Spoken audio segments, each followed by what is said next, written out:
So the Enneagram for physicians, the type 5 space and lesson. I would call this space the intersection or interplay of knowing, being, and doing. A sense of being capable and competent to be able to essentially live life in the world.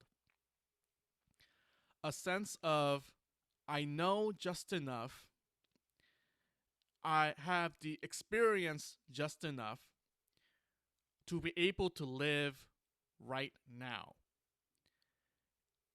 Now, this is the ideal, and it is what if you have very healthy sense of, if you're type 5, your healthy personal development, or for any of us who can relate to aspects of the type 5, even just a little bit, the healthy aspect is knowing in a very deep way, not just in the head, not just even in the body, like knowing how to use chopsticks. It is a flowing, a very lack of division and a flowing of just being there. It's kind of like the flow state that we talk about, or like productivity people talk about, but it is this. There's no, oh, I don't know how to do this, or I'm not prepared, or I'm incompetent, so I'm going to run away or come back later to do this later. It's, I'm here and I know what I know, I have what I have, my experience what I experience, and I'm going into the world and I'm being there. Now, the opposite part, when we lose this sense of I know just enough what I need to know, becomes a sort of obsession and fixation about wanting to know more in the head, wanting to be prepared more and more competent in the head, so that I know in the head, so that I can, when I go out into the world, I know what to do. So an example of this would be, let's say you're learning to drive a car for the first time. You think, oh, that's really hard and I don't know how to do it, so I'm going to prepare and read about it. And then you watch YouTube videos, read the instruction manuals and the official manuals, and you go on these videos, you take courses. But once you may actually end up knowing more things about cars and driving than people actually driving. But then you avoid, and you may think, oh, I still don't know enough to actually go drive the car. And this is I sort of made it an example that was, I mean, slightly exaggerated and silly, but it is also uh, very true, right? This is what the type 5 struggle can be. And for example, personally for me, besides the training and board certifications I got during residency, I took, I don't know how many hundreds of hours of CME in procedures and integrated medicine and lifestyle medicine and acupuncture, and even now I'm taking the psychology courses and another acupuncture course. And there's a sense of maybe I don't know enough to be actually a competent and knowledgeable and effective and efficient physician. So that is the territory of the type 5. But really what the type 5 space is about, I call it this irrevocable competency to be your own navigator. Yes, you'll learn things and know things and figure out things, but when you're not, let's say when you're in the zone, when you're in the flow of it, it what you know and what in that moment is what prepares you without preparing, like in the moment, you're just in the zone. And sorry, that was a little bit circular, but hopefully you know what I'm trying to say. It's this simultaneous knowing, being, and doing that happens when you're there. And as opposed to trying to figure out things, and not actually ever feeling competent to go and do something.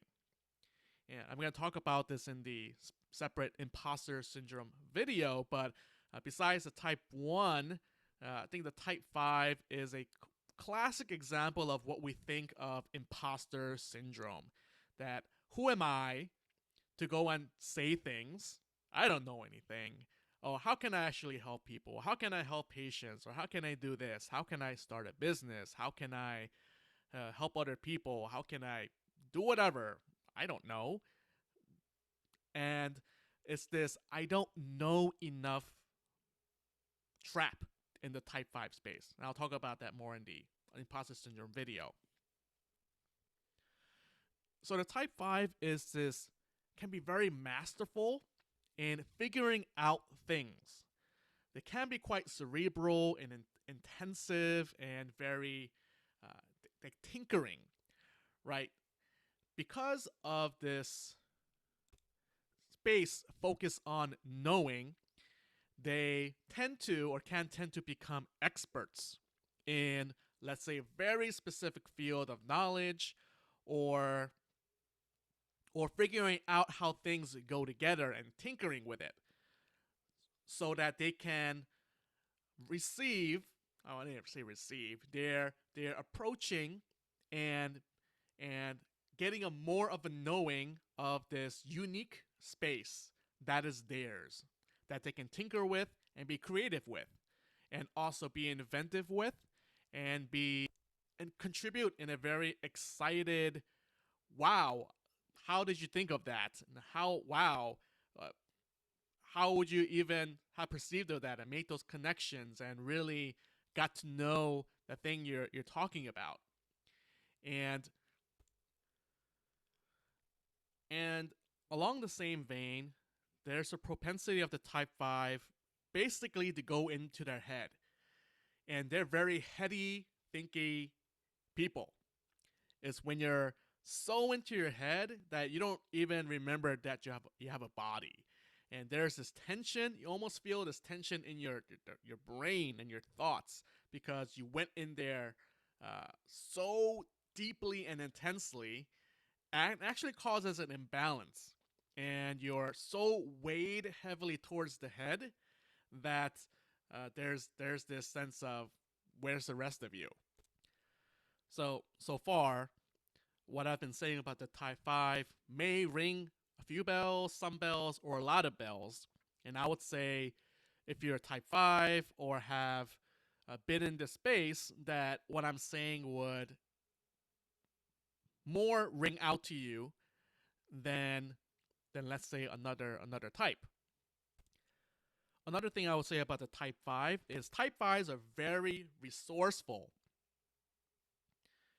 Not in just a mental way or a limited way. It's just they're so in the moment, or there's some problem, or there's some aspect of just life, and they have the resources from the experiences, and they're able to funnel out some sort of insight, like, wow, where did that come from? And being able to have this instant knowing almost of, maybe it's like intuition or like a gut feeling or a gut thought, or it's, I think insight is really the for me the most apt word. And the type 5s in this way can be very creative. Now, as I said in the type 4 video and my type 4 posts, there's a sense that type 4s, yes, they're creative, but all the types are creative in their own type way. And the type 5 creativity is this, wow, that is different, or that is innovative, or that is just surprising in a, how did you come up with that way? But perhaps ironically or very fittingly, the type 5 struggle can be a belief that I am not resourceful enough, that I actually don't have the energy, the capacity to deal with things. And a lot of the times that could be emotions or people taking my energy away or tasks that take my energy away. So, I'm going to retreat. I'm going to withdraw so that I can prepare, preserve my resources, make sure I have what I need, and be able to stock up, because the belief can be I don't have enough resources, or my insight is not enough. I need to save on to. So this is how I would put it, kind of coming to the summary and conclusion of the type 5 space. You are always ready for right now, whether you believe it or not. There seems to be a wall or towering task or a barrier that you can't pass. But you know just enough in that moment to get through, get past to where you need to go. And it's tempting to say, I need to go back. Oh no, this wall is just too much for me. I need to go back and prepare. I'll come back tomorrow or when I know enough. I can definitely do that. I know I can do that. But really it's not today. Someday, not today. Because right now I'm not prepared. I don't know enough. And it becomes a retreating, and that may, as a sort of defense mechanism, be helping a type 5 to collect themselves, but it becomes a overused defense mechanism, and they may not just go back to actually being in the world. And I call it being able to embrace the world and being embraced. So the type 5 space, in conclusion, summary, it's about this interesting, cool, awesome knowing and insight that comes with a tinkering or a consideration that's a little bit maybe different or innovative, and they have something to offer and teach us about the world, that they have cultivated this sense of this knowing. So if this sounds like you, in whether it is certain moments or all the time or very frequently, it is, I would say, this is the kind of space and lesson that you may need to hear. It doesn't matter where, if you're a type 5 specifically, but if you are, this space is a very important place for your self-awareness and personal development, for your wellness and wholeness. If you want some help figuring out what your enneagram type is, you can let me know. You can leave a comment, email me at drfrancisu.com. You can find me on social media at drfrancisu, or go to www.theenneagram4physicians.com. And if you're not in it already, come to the Facebook group, The Enneagram 4 Physicians. And check out the partner video where I focus specifically on the self-sabotage and the imposter syndrome of the type 5.